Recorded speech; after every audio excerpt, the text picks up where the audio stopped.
Hello everybody, welcome to October 21st, 2015.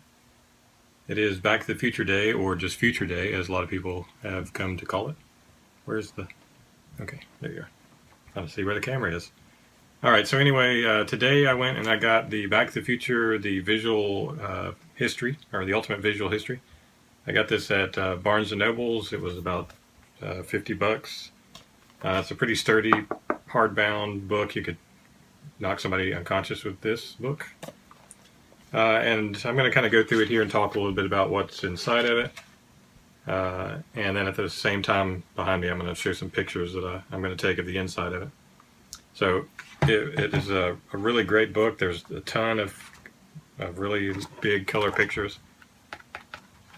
So I'm also showing this behind me, of course, but it's got information about all three movies, and it's everything that you would want to see about the movies. It's got behind-the-scenes shots of the cast. It's got like diagrams and early scripts.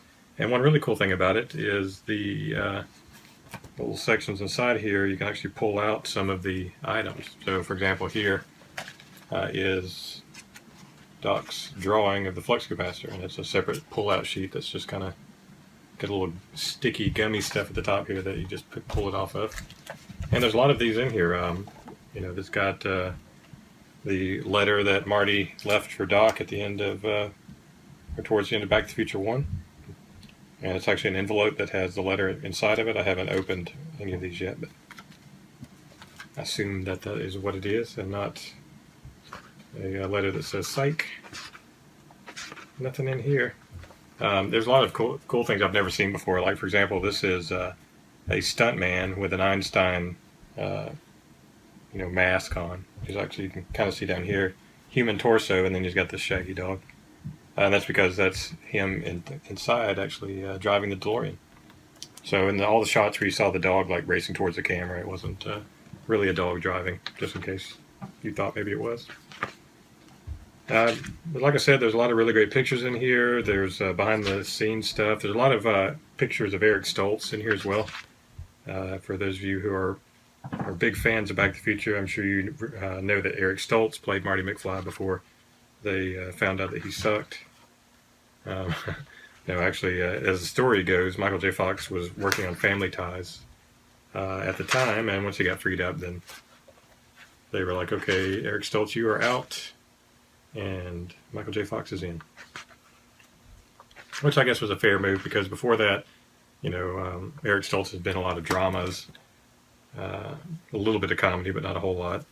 And Michael J. Fox at the time was pretty well known from Family Ties, so it made sense that they would want him to be in it, since he was more of a heartthrob, and plus he was more familiar with comedy, or the type of comedy that they wanted to do, at least. All right, so that's the first thing, and I'll probably continue to show some pictures in the background here. It is now 3 minutes and 35 seconds until the actual time, California time, that Doc and Marty come forward to the future with an unconscious Jennifer. It's kind of weird. She was unconscious through the whole movie, just about, or the whole trilogy.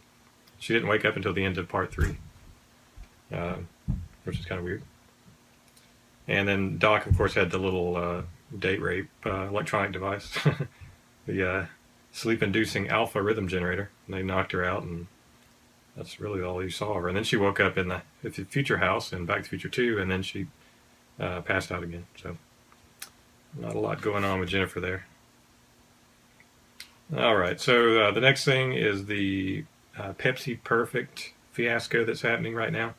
Of course, Walmart and Amazon both had a limited run of the Pepsi Perfect bottles that went on sale today, and people were watching like a hawk, because as soon as they went on sale, gone. So everybody's mad about that. Pepsi has come back and said that they are going to release more bottles in the future. The 3rd of November, I believe is when it said. So you can look forward to that, and it's now 2 minutes and 15 seconds till the DeLorean arrives. All right, let's see what else. Also today they announced Sanford University has built an electric vehicle built out of a DeLorean, of course, because of Back to the Future. And it's all electric, has an electric engine. And they took out the original engine and transmission and replaced all that. And apparently it just drifts. That's the whole point of it. It's an autonomous vehicle. It runs completely on its own. And it just drifts in a circle. So, I'm not sure what that's about, but in case you wanted a robot drifting car, then there you go. That's what that's for. The car is called Marty, and it stands for something, something, something, something. Let me see. I should probably be professional by this point and have this stuff queued, but all right, it stands for multiple actuator. I lost it. Multiple actuator research test bed for yaw control. That's kind of stretching it, but anyway, that's what Marty stands for. And it's supposed to help people to be able to study it and learn ways that you can avoid accidents by drifting in a circle, I guess. All right, the next thing we've got is Powerlay sneakers. They're trying to cram everything in that should already be here by 2015. So we got the Pepsi Perfect bottle. Powerlay sneakers they announced today, supposed to be out in spring of next year. I think they said spring. And Michael J. Fox is supposed to demo them tonight on a talk show. Again, let's see. At least I'm pretty quick at being able to Google it.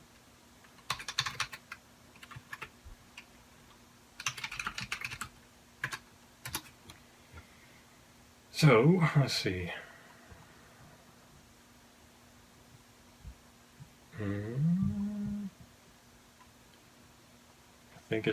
I don't see it, but I think it's Jimmy Kimmel.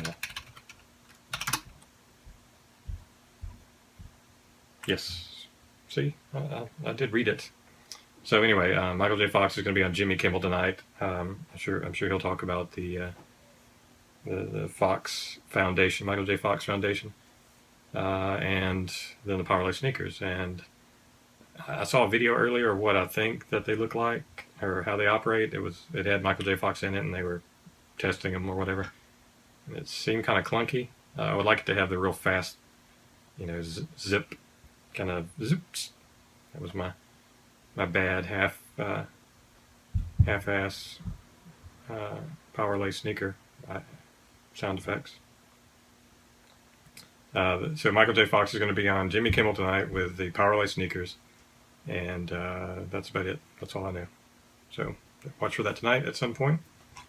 And let's see, it's now 1 minute and 11 seconds until Doc and Marty come forward to the future from the past. Well, it's all the past now. In less than 2 minutes, Back to the Future 2 will be a movie about the past, which is weird. All right, and anyway, so the last thing that we've got is, what was the last thing? USA Today. So USA Today is releasing a Back to the Future cover for their paper. It's not a whole paper, but it's kind of a wraparound front cover, I guess. And they're supposed to show a lot of the articles that were in the Back to the Future paper.